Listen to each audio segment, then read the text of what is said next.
Marik Ishtar held hatred in his heart for the Pharaoh, and for good reason, as he and his family lived a life of suffering in his service.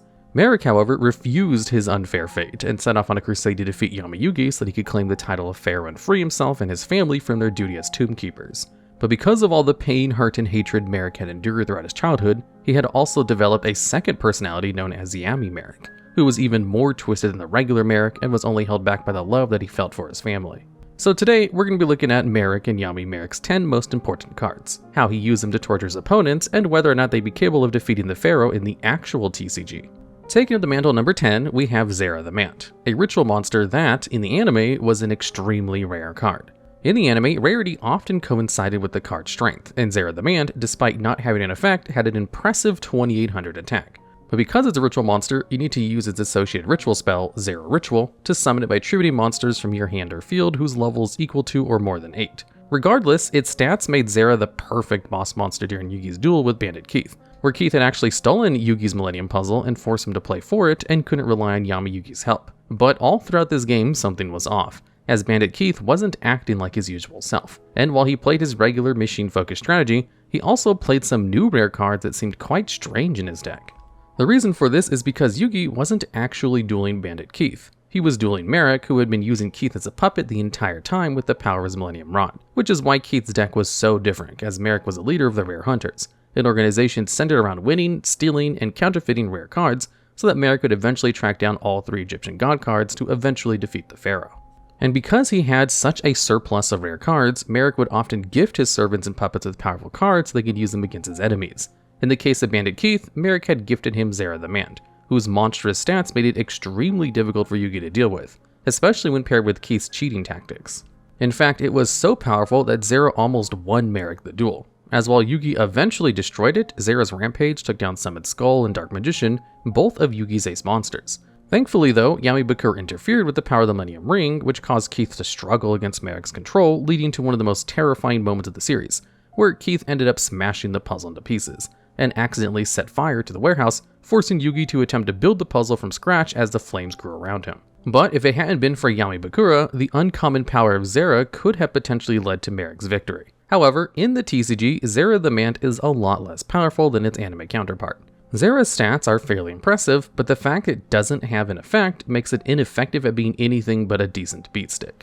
And what's worse is that Zera is a ritual monster, which requires a copy of itself, its ritual spell, and 8 stars worth of tributes to bring out to the field, which is an insane amount of investment for a vanilla beatstick when there are stronger cards out there that are easier to use. But at the very least, the anime version of Zera showcased an interesting aspect of the game that's still important today: card prices. Yu-Gi-Oh! Can be an expensive game, especially when a ton of decks are reliant on pricey cards to ensure their victory, and can often feel demoralizing when your opponent has an edge because they spent more money. However, Yugi defeating Zera proves one thing: every card, even a rare one, has a weakness. In the case of Zera, it was defeated by monster removal.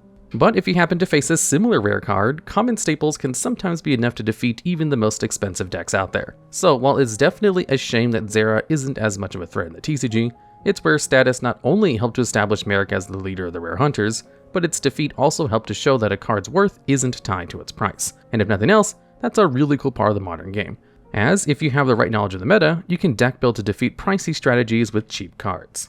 Tributing over the 9th spot, we have Lava Golem, a card that let Yami Marik torture his opponents by literally burning them while they're trapped in the Golem's cage. The way Lava Golem enables this strategy is actually really interesting. Lava Golem can't be normal summoned or set, and instead requires 2 tributes in order to special summon. But instead of tributing your own monsters to special summon to your side of the field, you instead tribute 2 of your opponent's monsters to summon it to their field. However, if you use the effect, you can't normal summon or set for the entire turn. And then, during each of their standby phases, Lava Golem burns its controller for 1000 life points, which is actually a little bit stronger than the anime, which only burns for 700 life points during that player's end phase. Still, that version of Lava Golem proved how powerful it could be in Marik's shadow game against Joey Wheeler. For the most part, Marik dominated the third-rate duelist, and while Joey proved that he had the spirit to fight in a shadow game, Marik had complete control of the duel, and was constricting Joey's options with the likes of Helpamir. However, despite the suffering that Joey endured, he managed to stage an impressive comeback using Question. This turned Helpamir's effect against Marik, as now he didn't know what card was on the bottom of Joey's graveyard. That monster turned out to be Jinzo, who was summoned to the field and eviscerated all of Marik's traps, giving him another chance to strike back and freeing his Rocket Warrior from the Nightmare Wheel. But Marik wasn't shaken, and on the next turn attributed over both Jinzo and Baby Dragon to summon out Lava Golem to Joey's field, trapping Joey within Lava Golem's cage and burning through his life points. Wheeler tried to make the best out of a bad situation and use Lava Golem as a powerful beat stick, but Marik was prepared and easily defended his life points while keeping Joey encased within his cage. And funnily enough, the way Golem was used in the anime is exactly how it's used in the TCG. It might seem like a bad idea to give your opponent a 3000 attack monster, as they could just use the card against you as a strong beat stick. But most of the time, you're not just tributing over low attack monsters. You're using Lava Golem to tribute your opponent's powerful boss monsters and interactions before they have a chance to use them against you. So if your opponent ends on an impossible to break board, you can tribute over the monsters so you don't have to deal with them, just like how Marik tributed over Jinzo so you can get access to the rest of his trap cards. What's even better is that other than only ending on a single monster, there's very little counterplay to Lava Golem, as its ability to summon itself isn't an activated effect. It's a summoning condition, so your opponent doesn't get a chance to interact with it before their monsters leave the field. And so it's really cool to see the way Marik used Lava Golem is precisely what makes it so strong in the TCG. Tributing 2 monsters for virtually no cost is really strong. Slashing the number 8 spot is Makyura the Destructor, one of the many staple fiend monsters that made up Yami Marik's strategy during the Battle City Finals. And out of every one of those fiends, Makyura has the most interesting effect because it allows you to activate trap cards from your hand during the turn it's sent to the graveyard. In the modern TCG though, this effect has actually been eroded, so you can only activate a single trap card from your hand the turn Makyura is sent there from the monster zone to the graveyard. Now, Makyura was just a small part of Marik's fiend army, but it made itself known during his and My Valentine's Shadow game. This Shadow game's rules differ depending on if you're watching the anime or manga. In the anime, Mai's monsters each represent the memories she shared with one of her friends, and if that monster was destroyed, Mai would lose her ability to remember or even see that person. But the manga, the Shadow game's rules meant that you would feel the same suffering that your monsters would endure. So when Mai's Amazon ended up decapitating Makyura, Marik's head appeared to fall off, with Mai looking on in disgust while Marik gleefully picked out the trap card he'd used from his hand. In both versions though, the card Marik ended up choosing is Rope of Life, which revives Makyura with 800 more attack, allowing for Marik to stage a counterattack and destroy her Amazon. The manga painted a brutal picture of this attack, as 3 slashes appeared across Marik's body. This injury was an illusion, but the pain that Mai felt was very real. However, the anime was arguably even more cruel to Mai, as this attack caused her to lose memories of Joey Wheeler and would have left her fighting spirit broken if it wasn't for Yugi's intervention. And the scary thing about Makyura in the TCG is that if your opponent ever had the chance to use its old effect, you would have an equally painful experience. There are a lot of powerful trap cards in Yu-Gi-Oh! With absurdly strong effects that are balanced by the fact that they're inherently slow and need to be set for a turn before you can activate them. But if you could send the uneroded Makyura to the graveyard by any means, you could bypass that restriction and use these busted trap cards on your first turn. Even back in the early days of the game, this effect was crazy and enabled a ton of different combos, the likes of Chick the Yellow TK with Call the Haunted, to even Exchange of the Spirit FTK, which used the pre-erotic Exchange of the Spirit to mill your opponent's entire deck on turn 1 with the effect of Makyura, which meant that they could no longer draw on the following turn and lost a deck out. And as a result, Makyura soon found its way onto the Forbidden Limited list, where it remained for over a decade until its eventual errata. This errata made Makyura much more awkward to use, as it needed to be sent from the monster zone to the graveyard, so you had to commit it to the field in some way. But even if you got access to its effects, you'd only be able to activate a single trap card from the hand. And both of these factors combined pretty much killed most of Makyura's competitive viability. But despite how weak its current errata made it, Makyura is a legendary card in Yu-Gi-Oh's history, and one that reflects Marik's genius as a tormentor even in the TCG, where its past effect could put a swift end to most opponents. Reformed at number 7 is Egyptian God Slime, who in the anime was actually just Metal Reflect Slime mimicking the power of Obelisk the Tormentor. But that was only the first stage of the Egyptian God Slime, as Marik fused this version with the card Revival Jam so it would gain immortal properties and be capable of reforming to make an invincible wall. And the TCG version did a pretty good job of translating this monster to the actual game, as you can either summon it by fusing an Aqua monster and a level 10 Water monster together, or by tributing a level 10 Aqua monster with 0 attack. While it's on the field, it can be treated as 3 tributes for a tribute summon, cannot be destroyed by battle, and if your opponent tries to target a monster with an attack or an effect, they must target Egyptian God Slime, making it so it protects all of your monsters from both battle and effects. These immortal properties and its ability to protect cards are what made God Slime so valuable to Marik in his final Shadow game against Yami Yugi, where each life point loss would cause the gradual decay of the host's body. In this duel, Yugi had already just managed to survive Ra's onslaught with the help of Kaiba's Feet Sanctuary, and although Slifer was defeated, Yugi brought out his second Egyptian God card, Obelisk the Tormentor, and attacked with Marik's life points. But Marik was a cunning duelist, and Yugi had fallen right into his trap, as the damage he took let him activate Metal Reflect Slime to copy 3/4 of Obelix's power, and then fused it with Metal Reflect Slime to make an almost indestructible monster. And what was even worse for Yugi was the Egyptian God Slime could work alongside Jam Defender. And so, when he tried to attack Marik's Boganian to prevent it from gradually whittling away at Yugi's body, God Slime would infiltrate the attack, ensuring the immortality of Marik's monsters and putting Yami Yugi under immense pressure as he tried to save his other self. But Egyptian God Slime in the actual game isn't the defensive wall the anime made him out to be. Its effects are pretty solid, especially since it protects your other monsters from card effects without the need of cards like Jam Defender, and could theoretically allow for some strategies to play around certain hand traps or targeted removal. But in practice, very few strategies are willing to jump through the hoops of summoning a level 10 Aqua monster with 0 attack, and so the only strategies that really use the card are ones focused around summoning Egyptian gods, as these strategies can take advantage of Guardian Slime as a stall tool, and then use it to summon Egyptian God Slime, which can provide 3 tributes necessary for an Egyptian god. So at the very least, it's cool that God Slime is still a useful defensive tool for the Egyptian god cards, and can let you mimic their power while helping you summon out their true boss monsters, even if this particular strategy is never going to be competitively viable. Contained in number 6 is Nightmare's Steelcage, one of Marik's strongest stall tools that gave him enough turns to finalize his Slifer-focused strategy. Now, even though Steelcage is a normal spell, it remains face up on the field for 2 of your opponent's turns, in a similar way to Swords of Revealing Light. And while it's on the field, no monsters on either player's field can declare an attack. This made Steelcage an incredibly strong tool in Yugi's duel against Strings, who was yet another one of Marik's mind puppets who had been entrusted with the power of Slifer the Sky Dragon to defeat the Pharaoh. But in order to bring out Slifer, Marik had focused his early game strategy on stalling out Yugi, so he could bring out enough tributes to the field to summon out the Egyptian god card. He did this in a couple of ways, such as with Revival Jam and Jam Defender to protect his tokens when summoned out with a Jam Breeding Machine. But the icing on the cake was Nightmare Steelcage, which guaranteed that he would have enough turns to summon out Slifer. But Steelcage was more than just a guarantee, as in Marik's eyes, the cage that Yugi was now trapped under was the same cage he had been forced into by his destiny as a Tomb Keeper, never to have a hope of freedom. This allowed him to momentarily make the King of Games suffer the same hopelessness that Marik and his siblings had to suffer through for their entire lives. Because after its activation, all Yugi could do was watch Marik summon out the unstoppable Egyptian god monster, Slifer the Sky Dragon. But for as cathartic as this moment was for Marik, Nightmare Steelcage never had the same defining moment in the actual game. Floodgates that stop monsters from attacking have been quite useful across the game's history, and while they've mostly fallen out of favor in the current format, a few modern control strategies can still play these cards in a similar way to how Marik used Steelcage, since these kinds of cards can guarantee your survival while setting up your plays. But Steelcage specifically has never seen any use.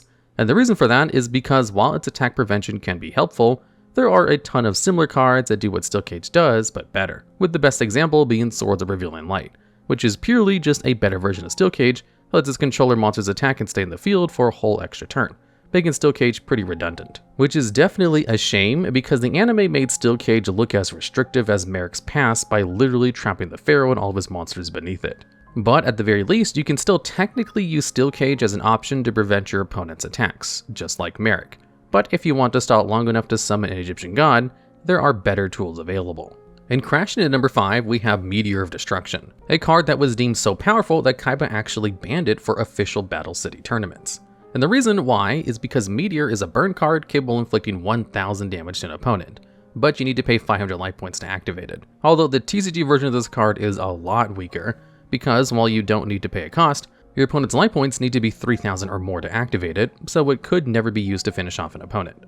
But in the anime, that's exactly what it's used for. And in one of the most important duels in Battle City, where Yugi had to face off against his best friend Joey, who had been captured and brainwashed by the power of the Millennium Rod and given a bunch of banned cards to use against Yugi. This was a death duel where both players' lives were on the line, as they were shackled to an anchor that would drag both players to the bottom of the ocean, with the only way to free themselves being to reduce your opponent's life points to 0. Because if anyone tried to intervene, Taya would be the one to die instead. This was one of the most heart-wrenching duels of the original series, with Yugi constantly trying to reach out to Joey's inner duelist by summoning Joey's red eyes and even gifting him the Millennium Puzzle. Meanwhile, Marik used Joey as an opportunity to channel his anger and hatred of the Pharaoh directly to Yugi. And this duel culminated when Joey drew Meteor of Destruction, where he fought against Marik's brainwashing once more. This affirmed Yugi's belief in the strength of their friendship, but Marik then used the full power of the rod to force Joey to activate Meteor and assure his victory. But once again, Joey had broken free of Marik's mind control, and with his mind returned, Yugi channeled Mystical Red Panel, and in a symbolic act of care for his friend, had Mystical Red Panel target himself so that his life points would be reduced to 0 and Joey would be allowed to walk free. However, the newly freed Joey refused to let Yugi die, and in a moment of haste realized the meteor had a side effect which could force Yugi monsters to attack him, and so he begged for Red Eyes to attack, giving both players their freedom. But Yugi had already fainted, and the anchor had started to fall, which forced Joey to remain chained as he fell into the water with Yugi to save his friend. And while he succeeded, Joey struggled with his own log. Thankfully, he was saved by the heroic actions of his sister Serenity, and so, in the end, everyone was safe. But only barely, as while Meteor did show Yugi and Joey just how strong their bond was, it could just have easily been the cause of their death. Now, in the TCG, Meteor Destruction hasn't had the same spotlight because most burn strategies are pretty gimmicky. To make a burn deck that's competitively viable, you either need to FTK your opponent for all 8,000 life points immediately, or you need to wait to stall the game over multiple turns and survive your opponent's threats to continuously burn them. Now, there have been plenty of strategies across the years that have managed to turn burn into a real threat, but those decks quickly found themselves on the forbidden limited list as they're generally unfun to play against. But in these strategies, Meteor Destruction never saw any play. Most burn strategies have better burn cards I'll often build around that are capable of burning over 8,000 points of damage, either by themselves or with certain combos. Meanwhile, Meteor's burn is pretty small in comparison, and can't even be used to finish off an opponent because of its awkward activation requirement. But while it's unfortunate that such an important card isn't playable, it's probably for the best, as Kaiba was kinda right about certain burn cards being too powerful. At the very least, there's no denying how important Meteor was for almost assuring Marik's victory, while giving Yugioh's friendship a chance to shine. Constructed number 4 spot is Viser Des, one of Yami Marik's most brutal monsters. And that's because Viser Des is capable of tightening its grip around the head of an opponent's monster. And while the monster it's targeting is still in the field, Viser Des is incapable of being destroyed by battle. But the result of this effect differs depending on the TCG and the original version of the card, because the TCG's card effect causes the target monster to be destroyed during the 3rd standby phase after its activation, while the manga version simply reduces the target's monster's attack by 500. Now, a lot of Yami Marik's cards were focused on the idea of torturing his opponent's monsters, because in the shadow games he would set up, one of the rules he would implement meant that a player would be forced to feel the same pain that was inflicted onto their monsters. As a result, Yami Marik's playstyle was slow and calculated, because instead of destroying his opponent and their monsters immediately, he preferred to gradually weaken them over the course of a duel to inflict as much pain as possible. But the most brutal card he used for his torture was Viser Des, a card that inflicted punishment that was so cruel it couldn't be adapted into the anime, as it would wrap around and tighten bolts into the skulls of whatever monster was affecting.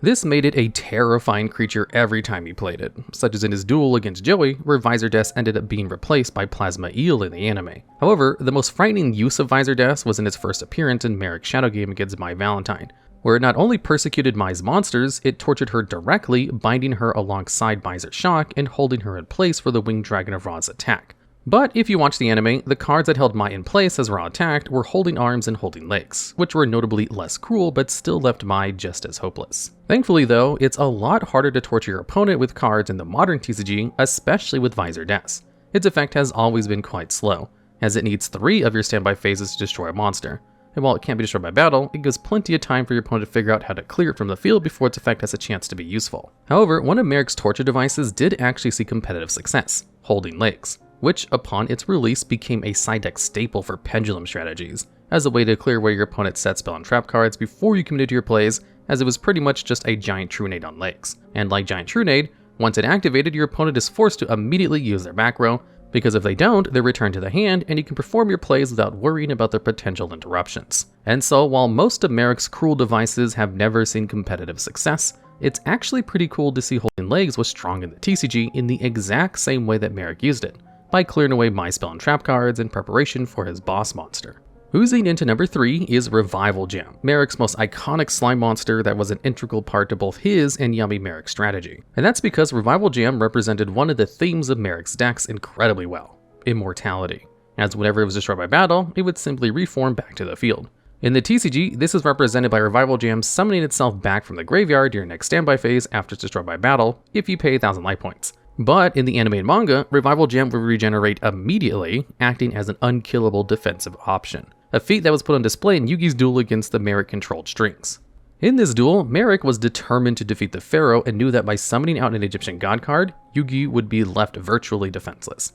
And so most of his early strategy was based around summoning out 3 slime tokens to prepare for the arrival of Slifer the Sky Dragon. The only issue was that these tokens were pretty weak, and so Yugi could easily beat over them with his stronger monsters. which is why Marik employed several stalling tactics, including the use of Revival Jam and Jam Defender, so that whenever Yugi declared an attack on Slime Token, Marik would activate Jam Defender to switch the attack to Revival Jam, who would simply just regenerate, keeping his token safe and him enough time to summon out his Egyptian god. Slifer seemed unstoppable, and even though Yugi almost managed to defeat the god a couple of times, Revival Jam was there to immediately take the blow and revive itself. And because Marik's card is safe return, Marik would draw cards each time Revival Jam reformed, which strengthened Slifer even more. But this illusion of infinity was precisely the key to defeating Marik, because after Yugi used Monster Reborn to revive Buster Blader, he attacked Slifer only for Marik to defend with Revival Jam once more. But then Yugi activated Brain Control, taking control of Revival Jam before it regenerated and summoning it to his field, which triggered card of safe return to make Slifer even more powerful.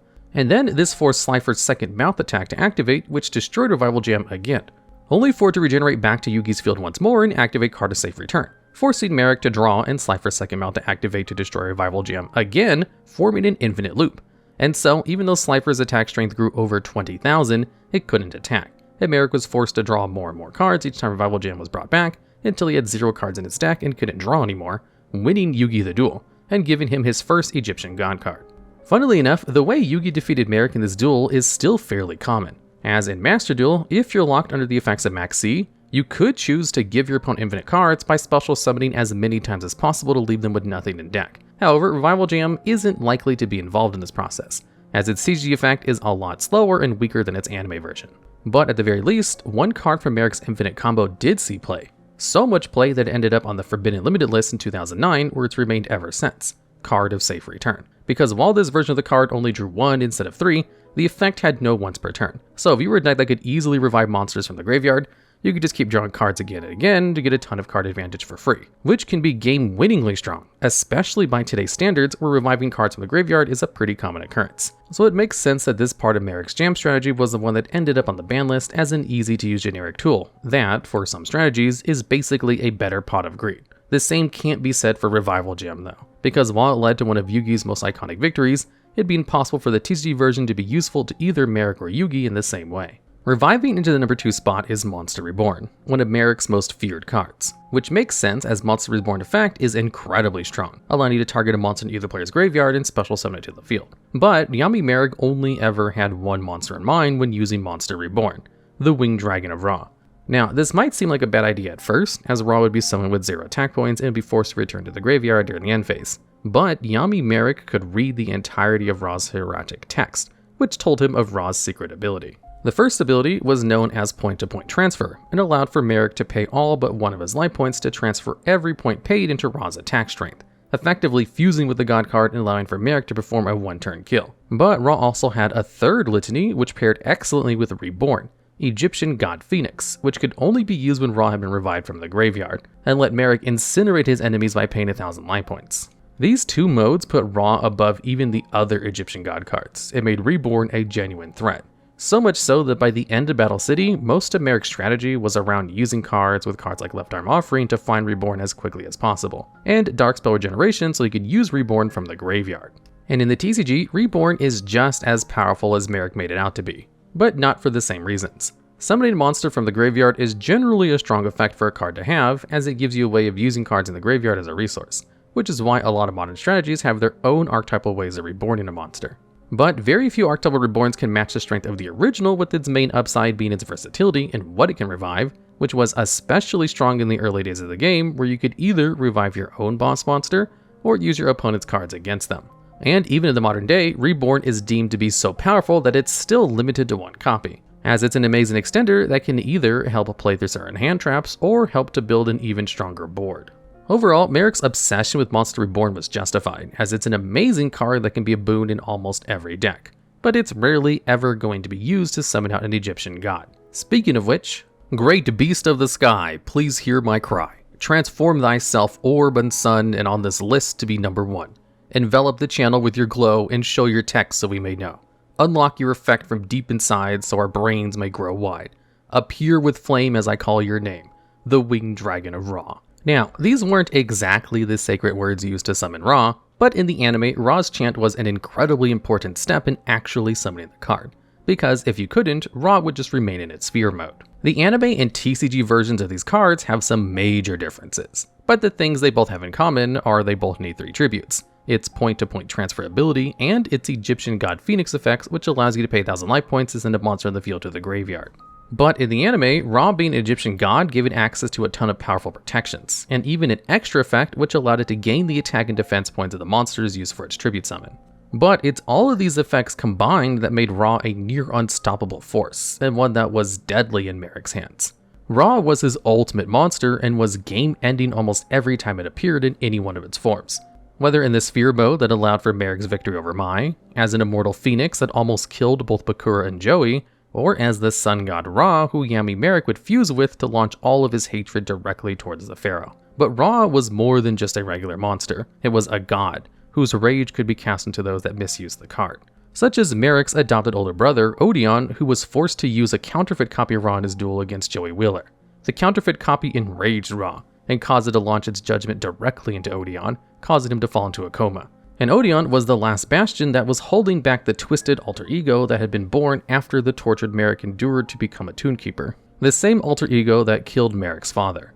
And so when Odeon fell, Yami Marik had the opportunity to take over and inflict the same suffering that Marik had endured onto his enemies. Now, in the TCG, Ra doesn't hold the same godly powers that it had in the anime, so it's unlikely the card is going to cause you to be struck down if you misuse it. But it's pretty hard to use Ra in the right way, because even amongst the Egyptian gods, Ra isn't an amazing card. While it can be a decent OTK tool with a solid removal effect, it requires a ton of investment to actually summon, especially since it's the only god card that can't be special summoned by regular means. And what's worse is that Ra's one-turn kill capabilities isn't really that unique, as there are a ton of different ways to OTK an opponent without needing to spend your normal summon on Ra. Meanwhile, Obelisk managed to see play because of its target protection, and Slifer's second mouth effect can sometimes floodgate certain strategies out of the game.